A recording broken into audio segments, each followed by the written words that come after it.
I, Sara Zimmerman Duterte, do solemnly swear that I will faithfully and conscientiously fulfill my duties as Vice President of the Philippines. She may not like my answer.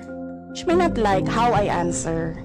But I am answering. You swear to tell the truth, the whole truth, and nothing but the truth in this inquiry, so help you God.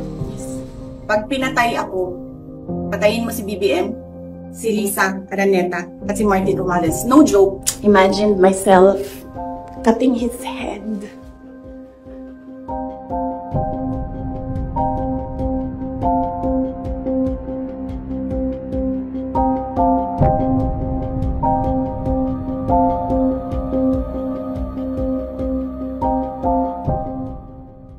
Noong 5 ng Pebrero 2025 ay inimpeach ng House of Representatives si Vice President Sara Duterte matapos beripikahin at pirmahan ng 215 House members ang Articles of Impeachment laban sa kanya.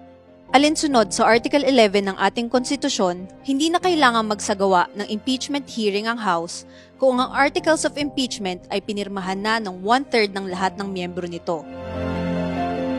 Sa 306 na kasalukuyang miyembro ng House sa 19th Congress, 215 o higit pa sa kinakailangang 102 members ang lumagda sa Articles of Impeachment kung kaya't ito ay agarang na itransmit sa Senado. Bukod sa naunang 215 House members, mayroon pang 25 mambabatas ang dumagdag sa pagberipika at pagpirma sa impeachment complaint. Dahil dito, halos 80% na ng buong House of Representatives ang sumusuporta sa impeachment ni VP Sara. Ngunit bakit nga ba na-impeach si VP Sara? Ano-ano nga ba ang grounds na nakalagay sa verified complaint for impeachment? Nang manumpa siya bilang pangalawang pangulo ng ating bansa noong July 1, 2022, nangako siya sa bayan na pangangalagaan at ipaglalaban ang konstitusyon at ipapatupad ang mga itinakdang batas nito. Ngunit sa loob ng 3 taon niyang panunungkulan, paulit-ulit na nilabag ni VP Sara ang kanyang sinumpaan, kung kaya't siya ay na-impeach sa ilalim ng mga sumusunod na batayan: culpable violation of the Constitution, betrayal of public trust, graft and corruption, other high crimes.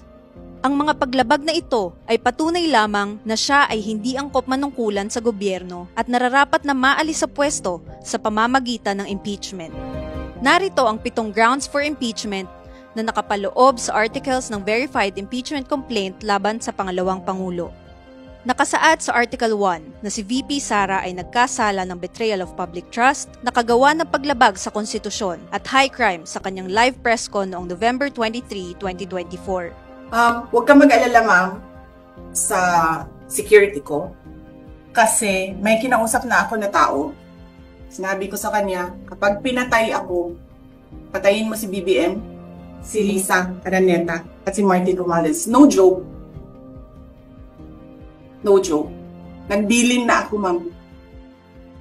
Pag namatay ako, sabi ko, huwag ka tumigil hanggang hindi mo mapatay sila. And then he said yes.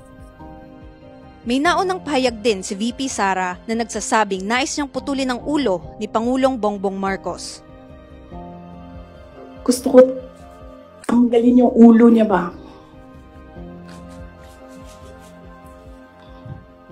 Imagine myself cutting his head. Nakapaloob naman sa Article 2 ng verified impeachment complaint na nagkasala ng betrayal of public trust si VP Sara dahil sa maling paggamit at paglustay ng public funds. Sa 2 taon ng kanyang panunungkulan bilang pangalawang pangulo, nagkaroon siya ng direktang kontrol sa confidential funds na nagkakahalaga ng 612,500,000 pesos na ginastos sa hindi maipaliwanag na paraan. Ayon naman sa liquidation report ng OVP, ang 2022 confidential fund sa halagang 125 million pesos ay na-liquidate at na-disburse mula December 21, 2022 hanggang December 31, 2022 o sa loob lamang ng 11 araw kung saan 4 pa rito ay non-working holiday. 16 million pesos mula rito ay ginamit para sa maintenance at rental ng safe houses na ang ilan ay nagkakahalaga pa ng 200,000 pesos kada araw. lumalabas na 11,363,636 pesos and 36 centavos ang ginastos ng OVP kada araw mula December 21 hanggang December 31 mula sa confidential funds. Gumamit din ng gawa-gawang pangalan tulad ni na Mary Grace Piatos, Kokoy Villamin at iba pa ang OVP sa kanilang acknowledgement receipts ng confidential funds. Sa pagberipika ng Philippine Statistics Authority o PSA, sa 1,992 pangalang ginamit ng OVP bilang mga nakatanggap ng confidential funds, 1,322 dito ang walang birth records at imbentong pangalan lamang. Sa Article 3 ng Verified Complaint for Impeachment, isinasaad na hindi angkop manungkulan sa gobyerno si VP Sara dahil sa bribery at graft and corruption.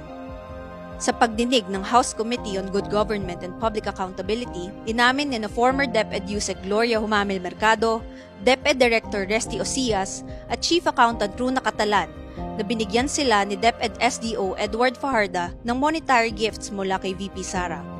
Ang mga opisyal na ito ay responsable sa mga bidding projects sa DepEd. Ang hayagang pagpapahintulot ng gawaing ito ay direktang paglabag ni VP Sara sa RA 3019 at RA 6713 patungkol sa Code of Conduct and Ethical Standards for Public Officials and Employees. Ipinapakita naman sa Article 4 ng Verified Complaint for Impeachment ang nagawang paglabag ni VP Sara hinggil sa hindi maipaliwanag na yaman at pagkabigong ipakita sa SALN ang kabuuan ng kanyang ari-arian. Ang pagtaas sa net worth at assets ni VP Sara ay labis at hindi makatwiran para sa isang opisyal ng gobyerno. Hindi angkop ang pera niyang naipon kung pagbabatayan ang sweldo niya sa gobyerno. Sa Article 5 ng Verified Complaint for Impeachment, bukod sa pagbigay ng death threats kay Pangulong Bongbong Marcos, First Lady Liza Araneta Marcos at Speaker Ferdinand Martin Romualdez, nakagawa ng high crime si VP Sara dahil sa kanyang pag-utos na ipagpatuloy ang extrajudicial killings sa ilalim ng Oplan Tokhang sa Davao City nung panahong siya ang mayor nito. When he started the Operation Tokhang, I was called by him about Tokhang and it was approved by Sara Duterte. By Sara? By Sara Duterte. Because at that time she was the mayor. She was the mayor at the time.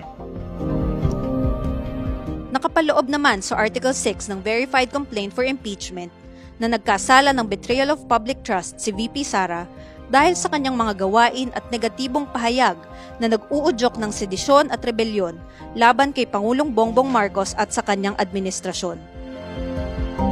At panghuli, sa Article 7 ng Verified Complaint for Impeachment, inihayag ang sukdulang pag-abuso sa kapangyarihan at pagtataksil sa tiwala ng taong bayan ni VP Sara sa kanyang buong panunungkulan bilang lingkod bayan.